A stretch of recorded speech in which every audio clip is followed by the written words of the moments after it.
Hi class, in this video I'm going to hopefully briefly walk you through setting up your presentation in Canva and talk to you a little bit about how I'd like you to put that all together. That is discussed in some detail on the assignment page under Week 8 Final Design and Presentation, and I walk you through how I'd like you to set things up, the kind of slides that are required, and so on. It's also, the required slides are also on the rubric, which is linked off of the page if you click on this right here. In Canva, we are going to be using Canva's presentation software, which is really quite nice, especially because it allows you to create a screencast of your presentation, which Google Slides does not allow. PowerPoint does, but nobody really uses that anymore. And so we're going to be using that. So what you'll be doing is creating a blank presentation. And to that presentation, I would like you at first to add the guides, the 3x3 guide for the rule of thirds. Now, the purpose of this presentation is to describe the process of creating your poster and illuminate the decisions that you have made along the way about the designs you have done and the design concepts that you have employed. The presentation will be no more than 5 minutes long. It will have 12 slides total, as is outlined on the rubric. There are 7 required slides and then 5 required slides based on which of these design features you choose to highlight for your presentation. We are going to be using a minimalist design. By that I mean we are not going to be filling our slides with all sorts of words and stuff that distracts from the viewer's experience looking at a slide. Too many PowerPoint presentations are just filled with too many words, and it is just they're a disaster. It's an utter disaster. We are going to be relying on a minimalist design that takes into consideration placement within the rule of thirds and a narrative that does the bulk of the work of explaining what is being done or what the slides are showing. For your title slide, I'd like you to have a title like The Journey of a Poster or My Journey Through or My Design Decisions for My Poster and your name, as well as 3 screenshots of your poster at various stages. I did not take pictures of my poster at various stages, so I'm using these as stand-ins, but you should hopefully have your poster at various stages, and if you don't, you could just use these as stand-ins as well. And then your individual slides are going to present portions of your poster as screenshots. So you notice that I don't have the full actual poster here. I'm taking a screenshot of a portion of it. I have placed the words, the primary word that I'm looking at, scale, at the intersection of the upper right grid. I've placed this at on the rule of thirds grid line as well. And I have an arrow pointing to the portion of the slide that I want you to be paying attention to. I'm going to increase the weight of that. So these are the 3 components of your slides I want you to have. The image, one of them, the word that appears within this grid, within the rubric. So hierarchy, scale, balance, color selections, use of modular grid system, typeface headings, not this portion of it, color selections. Those will be the phrases that appear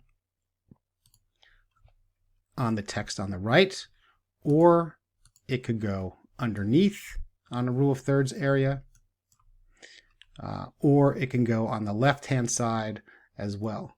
The arrows are designed to help illuminate for the viewer the kinds of things that you're going to be talking about in your narrative. So if you are talking about the way the F is shaped, or the nice feature of this A right here, or you like the curve of the lower T, that's what those arrows are designed to help you with.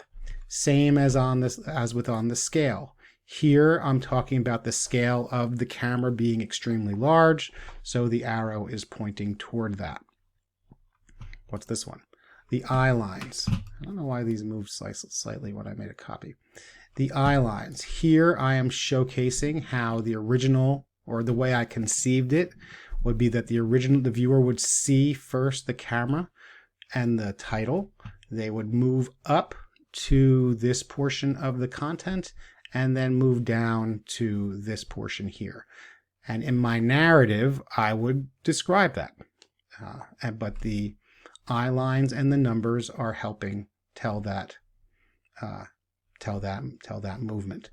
So the only things that I want for you to have on your slides: the image, the phrase from the rubric, and the arrows. And if you need some numbers to help illuminate those arrows, that's perfectly fine. You can include those as well. Once you have created your presentation and you have written your narrative, and this is key, I want you to, and I'm going to blow myself up to emphasize this, I want you to have written down and printed out, or on your phone that you could read off of, a narrative that will take us from one slide to the next to the next. Do not wing this. Do not just pretend like you can just put it all together and just wing your narrative without any notes or anything written down. Don't even rely on notes. I want you to have the sentences written down so that you're reading those nice and clearly as you are moving the viewer from slide to slide. Winging it's not going to work. Have it completely prepared, written, so you know exactly what is going to be said on each particular slide. When you have reached the point where you've created all 12 of your slides, I've only got 4 here, but where you've got all 12 of them, you've got your screenshots, you've got your arrows, everything is written, it's very exciting, you're all excited, you will click on the word present. And you are going to then choose present and record, because you are going to be recording yourself giving this presentation. And I know people don't like to hear their voice, and I'm sorry you have to keep hearing my voice in these videos, and I have to listen to my voice when I'm checking over the video and so on. Get over it. You're just going to have to do it. So you're going to click present and record. And you can record ourselves. It's very exciting. You click next.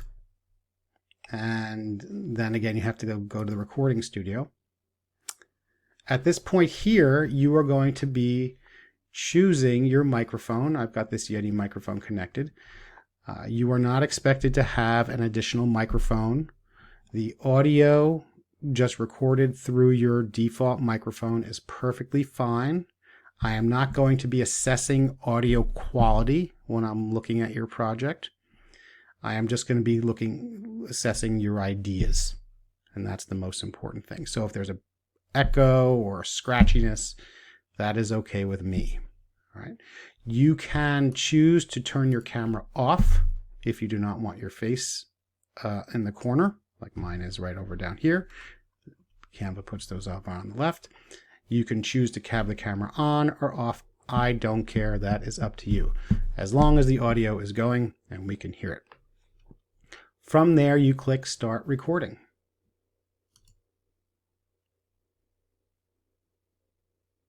And here is where you are going to begin your narrative and describing your narrative.